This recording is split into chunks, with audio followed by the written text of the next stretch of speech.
I am Liyana Hassanel, and this is Nightline. The top stories. Anwar secures 11 billion ringgit in potential UK investments in first visit as Prime Minister. MACC nabs 4 more bank officers over loan bribery scandal. And TikTok to go dark on Sunday.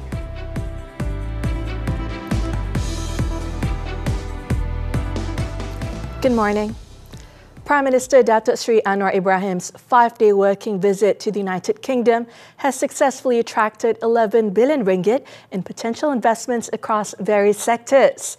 The visit has also generated potential export opportunities worth 500 million ringgit over the next 5 years. Anwar stated that this development reflects strong international confidence in Malaysia's economy and underscores the growing cooperation between the country and the UK. In his meetings with industry players, he also observed a significant increase in their commitment to investing in Malaysia. Anwar noted that the UK government, under the leadership of Prime Minister Keir Starmer, has also shown determination to further strengthen the relationship between both nations. Dan bila mereka dapat signal itu, nampaknya seperti mana saya sebut, sudah ada komitmen untuk melabur sejumlah 11 bilion ringgit dalam pelbagai sektor, otomotif, ekonomi digital, tenaga boleh baru, perbankan, hartanah dan petrokimia.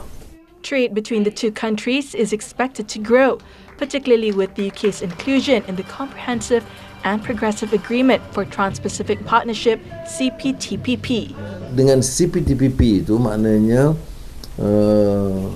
penyertaan kontrak profesional barangan itu lebih mudah dibawa dari Malaysia. Under the agreement, Malaysian commodities such as palm oil and rubber, currently subject to tariffs of 12% and 6.5% respectively, will gain tariff-free access to the UK market.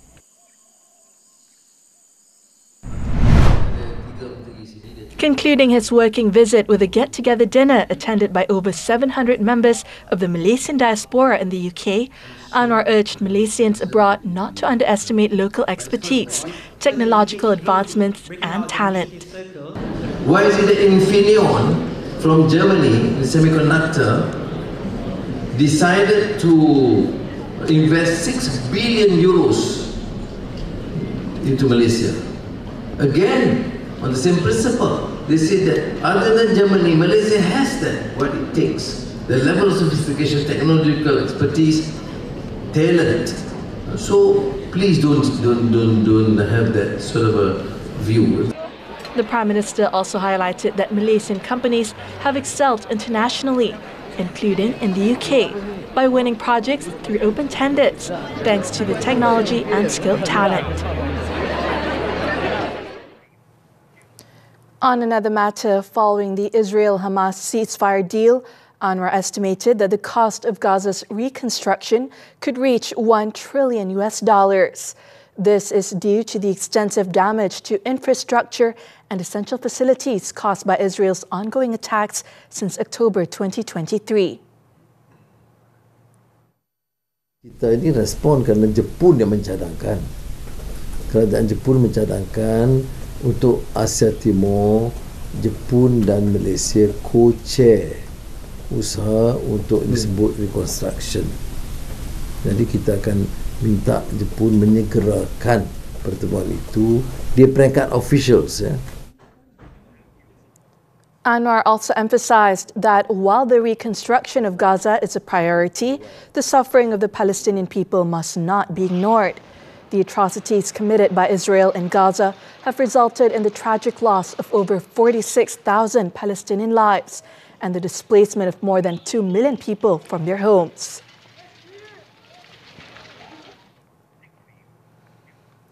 With the ceasefire in Gaza between Israel and Hamas expected to take effect on Sunday, Israel's Justice Ministry has said over 700 prisoners and detainees will be freed as part of the first phase of the Gaza ceasefire and hostage release deal.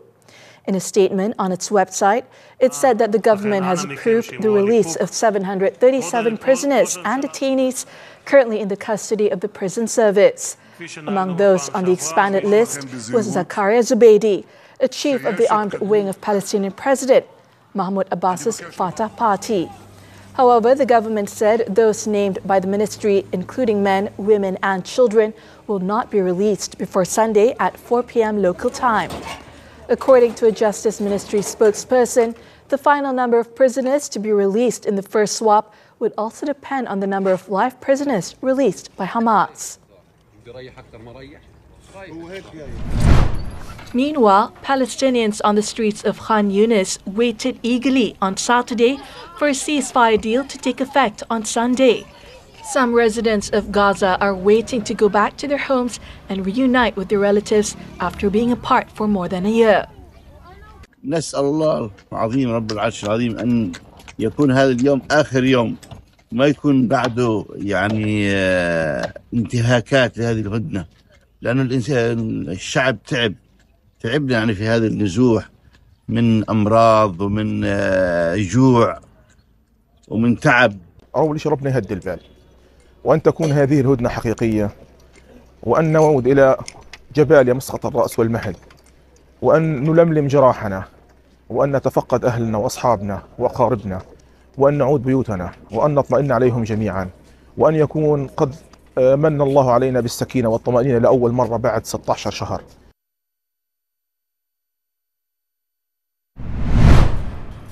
Now, though the ceasefire deal is taking effect on Sunday, Zionist forces have kept up heavy attacks in Gaza on Saturday. Medics in Gaza said a Zionist airstrike killed 5 people in the Al-Mawasi humanitarian zone area, west of Khan Yunis in the enclave south. Palestinian media reported that a man from the Qudra family was killed along with his wife and their 3 children in the attack. A Zionist drone strike also killed 3 Palestinian civilians in the Tufah neighborhood east of Gaza City. This brought to at least 119 the number of Palestinians killed by Israeli bombardment since the ceasefire accord was announced on Wednesday. Following his visit to the United Kingdom, the Prime Minister will undertake a working visit to Belgium from January 19th to 20th. This will be Anwar's maiden visit to Belgium since assuming office, aimed at deepening Malaysia's bilateral relations with Belgium and the European Union (EU). According to a Foreign Ministry statement, Anwar will meet caretaker Prime Minister of Belgium, Alexander De Croo, to discuss Malaysia-Belgium bilateral relations and intensify cooperative endeavours, as well as to exchange views on regional and international issues of mutual interest.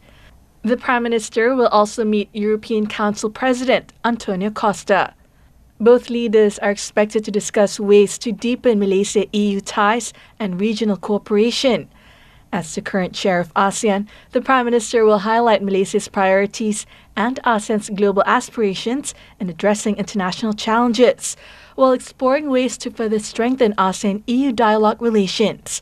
On January 20th, the Prime Minister will depart for Switzerland to attend the World Economic Forum in Davos. Meetings related to the 2025 ASEAN, chaired by Malaysia, kicked off on Saturday, with several programs taking place in Langkawi and Johor Bahru. With the theme of inclusivity and sustainability, it clearly reflects Malaysia's aspiration to sow and nurture a unified ASEAN community. Many regional and global issues, including the crisis in Myanmar, are expected to be discussed at the ASEAN foreign ministers and shaping the bloc's direction. The ASEAN senior officials meeting took place at the Langkawi International Convention Center. It will be followed with the ASEAN Foreign Ministers Retreat on Sunday, which will discuss strategic directions and efforts to strengthen the ASEAN community and foreign relations. Among the pressing issues are the political and humanitarian crisis in Myanmar, the South China Sea dispute, and world geopolitical tensions. Also expected to be discussed are issues of cross-border human trafficking and online employment scams. We touch base on how best that we can strengthen ASEAN family, and looking at the geopolitical and geoeconomy around the world now, I think it's a waste if ASEAN don't put it out together. Yeah. So that's why we choose this inclusivity and sustainability as our theme this year. We have to be inclusive. ASEAN have to be together. He also stressed ASEAN's potential to drive meaningful change in an increasingly complex global environment. Three main pillars will be highlighted in Malaysia this year, which are political security, economic, and socio-culture. Besides 200 delegations from the 10 member countries, Timor-Leste was also invited as an observer country. Media Prima Berhad took home 4 awards at the Putra Brand Awards on Friday, with Harian Metro taking home the Silver Award in the Media Network category, while Berita Harian and TV3 both took home the Bronze Award. Wow Shop meanwhile won the Gold Award for the e-commerce category.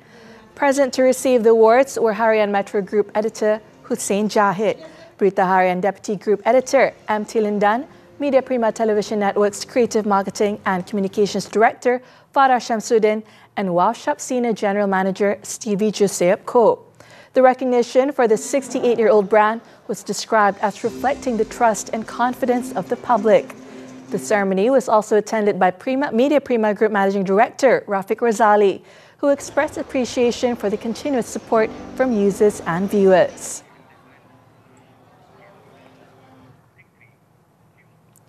A 4-day road ban on goods vehicles will be implemented during the upcoming Chinese New Year celebrations.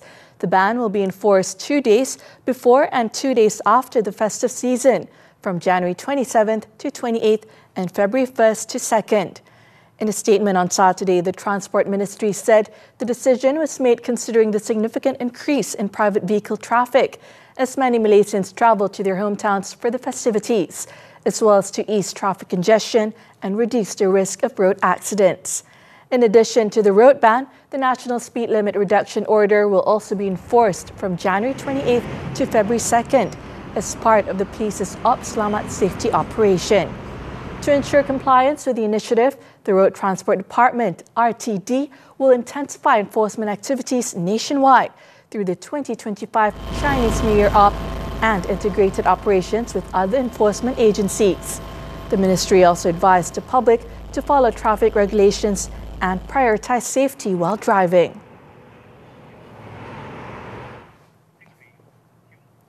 Four more bank officers have been remanded by the Putrajaya Magistrates Court in connection with the Malaysian Anti-Corruption Commission MACC's investigation into corruptly approved bank loans amounting to 700 million ringgit. Magistrate Irza Zulaika Rohainuddin on Saturday issued the 5-day remand order for the suspects until January 22nd to facilitate the graft-busters investigation into the case. MACC Chief Commissioner Tan Sri Azam Baki said the 2 men and 2 women aged in their 20s and 30s were arrested on Friday under Op Sky, led by the agency's Anti-Money Laundering Division and involving Bank Negara Malaysia. Their arrests bring the total number of individuals detained related to the probe to 16. Azam also did not rule out the possibility of additional arrests. Bagi masa sikit dulu, jadi kita perlu mendapatkan beberapa keterangan yang membolehkan kita menahan mereka yang lain daripada berbagai institusi kewangan. Separately, the same magistrate also granted a 4-day remand extension until January 21st for 5 male suspects detained earlier in connection with the case, while 7 previously remanded individuals have been released on MACC bail. The MACC is also in the process of listing the borrowers and will be calling them in the near future. So far, 4,000 documents have been seized for further investigation. Previously, 12 individuals were arrested, including 2 directors of a financial consulting firm, a foundation director, a manager, and a former sales manager from a banking institution. In the OpSky raids, 70 accounts belonging to companies and individuals were also frozen, involving a value of over 16.2 million ringgit, in addition to the seizure of 9 vehicles of various brands. Three suspected criminals specializing in the theft of four-wheel drive vehicles were killed in a shootout with police in Rawang, Selangor at about noon on Saturday. Bukit Aman Criminal Investigation Department CID Director Datuk Sri Muhammad Shuhaili Muhammad Zain stated that the suspects are believed to have been active since 2018. According to Muhammad Shuhaili, the suspects were believed to have rented a car and replaced its number plates to search for four-wheel drive vehicles to steal. Upon noticing the presence of the police, the suspects fled in their vehicle, leading to a chase for about 750 meters from a residential area in Kota Emerald. Pihak kami telah membuat keputusan untuk menahan dan menangkap, tetapi apabila kita memperkenalkan diri, mereka telah melepaskan tembakan dan melarikan diri. The suspects and the police then exchanged gunfire, resulting in the suspects being fatally shot. Checks revealed that 2 of the suspects were locals, aged 40 and 43, with multiple prior criminal records, while the third suspect did not have documents and has not yet been identified. Based on initial investigations, the suspects allegedly were capable of deactivating vehicle alarms and stealing them in minutes using gadgets sold online. The stolen vehicles would then be sold in a neighboring country. This year alone, the group has stolen 17 vehicles in Perak, Negeri Sembilan, Selangor, Melaka and Pulau Pinang. 7 people, including employees of a courier company, have been arrested by police for allegedly stealing parcel contents. Ampang Jaya Police Chief ACP Muhammad Azam Ismail said that the courier company's security manager lodged a police report last week following complaints from customers who received empty packages. An internal investigation found that several workers had removed packages from the courier company's warehouse in Taman Indah Cheras without registering them. The company suspected the workers of theft, with losses estimated to have exceeded 21,000 ringgit. This resulted in the arrest of 6 men and a woman aged 21 to 51 during a series of raids conducted in the Klang Valley and Nilai, Negeri Sembilan, between Monday and Friday. The stolen goods were also recovered. One of the male suspects and the woman have been charged under the Penal Code for theft. The 5 other suspects have been remanded for 4 days. The case is also being probed under Section 381 of the Penal Code for theft by an employee from their employer.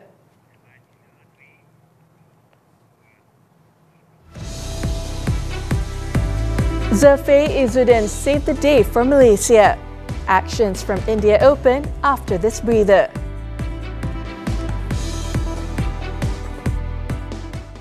I didn't stop my dad while dia tengah bergaduh dengan kawan until end up kawan dia bunuh my dad.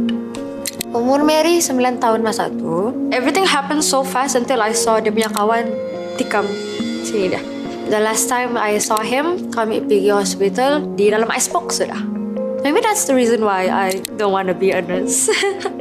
Sebab dia flashback everything that happened.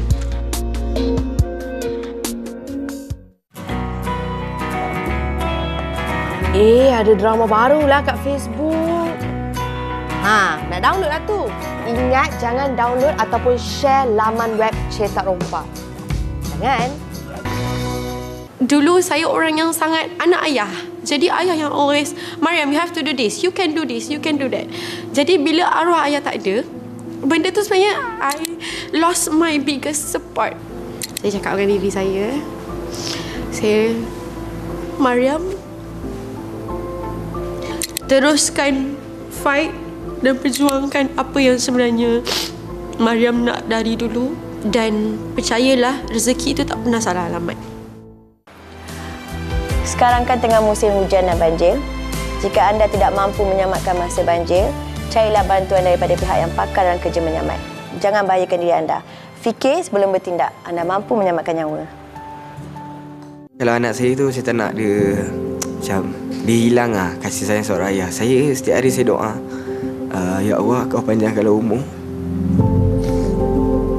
Saya tak nak isteri saya jadi susah payah Macam mana mak saya besarkan saya. Ya Allah, kau panjangkan umur aku. At least keluarga saya dah ada benchmark. Diorang dah senang. Kalau ajal aku dah sampai, aku redha ya Allah. Tapi bukan sekarang. We're back with sports, badminton, the 2025 India Open. Malaysia's hope in the tournament is still alive as men's top pair Gauzer Faye and Nur Izzuddin Muhammad Rumsani advanced to the final on Saturday. The third seeds delivered a stunning performance, defeating India's Satwik Sairaj, Ranki Reddy, Chirag Shetty 21-18, 21-14. Awaiting them in the final will be South Korea's Kim Won-ho, Seo Seung-jae, who defeated Aaron Chia and So Woo-yik 22-20, 21-19. The former world champions put up a commendable fight, but they could not overcome the Koreans and ultimately lost to them. Mixed doubles Go Soon-hwat, Siobhan Jimmy-lai also met the same fate. They gave world number 2 Jiang Zhenbang Wei Ya-shin a scare before losing 21-18, 19-21, 9-21. The other pairs that were shown the exits in the last four were mixed duo Cheng Tang-ji, To Yi-wei, and women's top pair Berlitan and Tina, after both lost to their opponents in straight sets.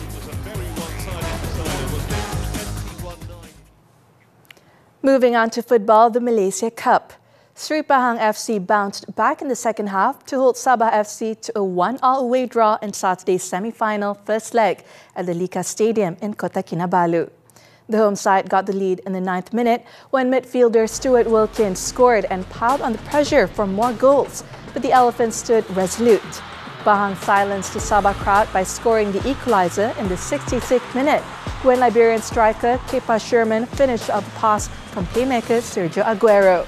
Sri Pahang will host the return leg at Timberlaw Stadium on February 2nd, with both teams having equal chances to reach the final.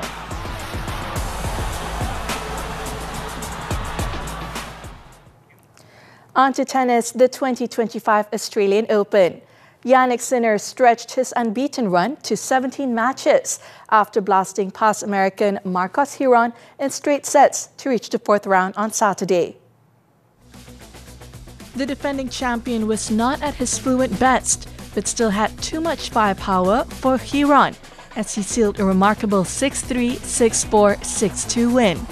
The 23-year-old Italian's next opponent in Australia will be either world number 13 Holger Rune or Miomir Kecmanovic. In another match, teenager qualifier Lerner Tien became the youngest man to reach the fourth round in 20 years as he beat an ailing Korungtang Mute 7-6, 6-3, 6-3. The 19-year-old Vietnamese American will play unseeded Italian Lorenzo Sonego for a place in the quarterfinals. Earlier, unseeded American Alex Mickelson marched into the fourth round with a dominant 6-3, 7-6, 6-2 victory over world number 19 Karen Khachanov. The 20-year-old will next face local favorite Alex de Minaur for a spot in the quarterfinals.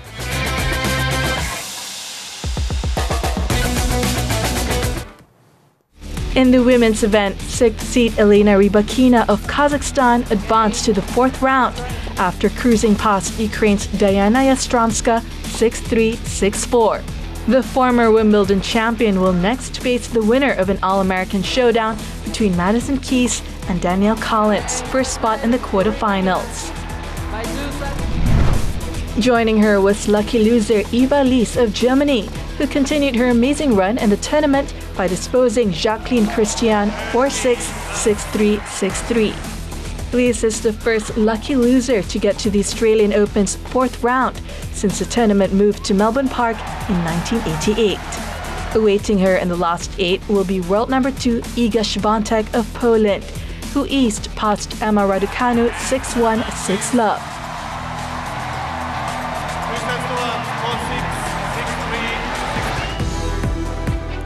Two Iranian Supreme Court justices shot to death. The details when Nightline returns.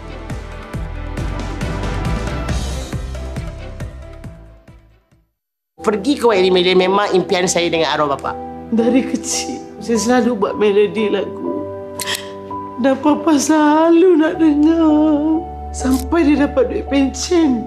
Dia keluarkan 15,000 untuk sewa mini album.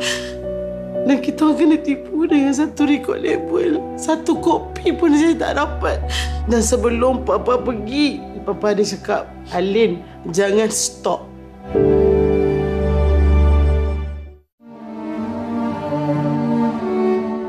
Saya potong kaki tengah-tengah bulan 9 tahun 2022.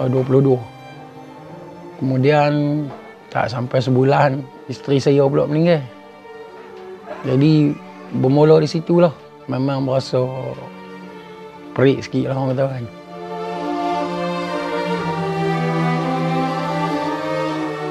Saya pernah di body shaming. Dulu saya gemuk. And then pernah juga saya dikatakan bahawa kau tidak boleh jadi seorang penyanyi sebab kau buruk, sebab kau tidak cantik.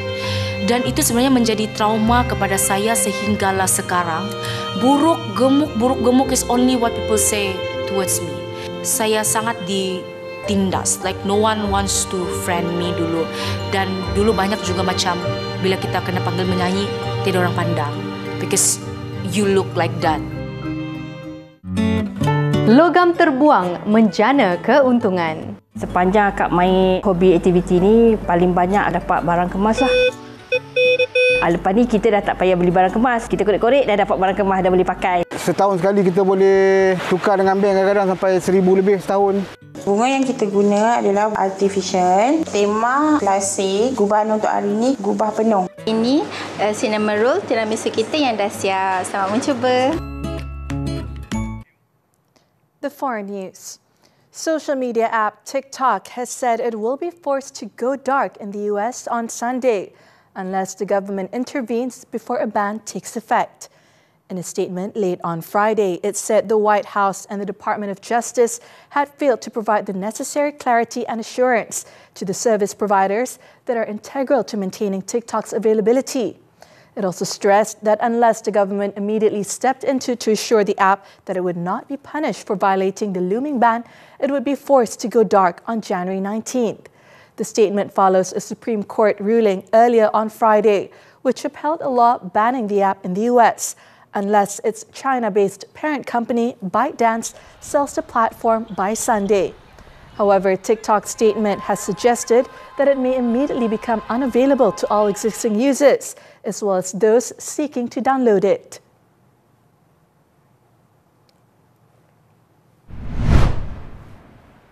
As the clock ticks down to a TikTok ban on Sunday, content creators and users alike are sharing their anxieties and frustration over losing a platform that has become their primary source of income and entertainment. U.S. live streamer Dustin Tyler said he pays his bills with the money he earns through the app. I'm very upset, sad, angry, many emotions, and it's going to affect me tremendously. It's my sole income. It's literally my sole income. So it's essentially getting fired from your career, you know? Meanwhile, users of the app were also concerned and frustrated at the impending ban on the popular social media platform TikTok, where they spent a vital part of their daily routines. Honestly, it's really bad for us. American people, everybody in America is like I know small businesses that they grew up thanks to TikTok, right? And this ban is going to affect not only like small businesses but big corporations as well, politicians as well, because TikTok is like it's a big network with everybody. It's like a community, right? And this affects us, everybody. I honestly feel bad. Two senior justices in the Iranian Supreme Court have been killed in a shooting attack on Saturday just outside the tribunal building in central Tehran. The victims were identified as Hojat al-Islam Razini and Hojat al-Islam wal Muslimin Moqiseh, each of whom presided over a different branch of the court. According to a statement by the media center of the judiciary, the assassination was carried out by an armed person who killed himself after opening fire. The identity of the attacker and his motive were not immediately clear. However, preliminary investigations indicate that the perpetrator had no prior cases in the Supreme Court, nor was he one of its visitors. An investigation is now underway to identify and arrest other suspects who may have been involved in the attack.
And that concludes Nightline this time around. Before we leave, let's take a look as kite surfer Lasse Walker jumped over a moving airplane in South Africa's Cape Town, marking a breathtaking world first stunt. With that, I'm Liyana Hassanel. Thank you for watching and stay safe, Malaysia.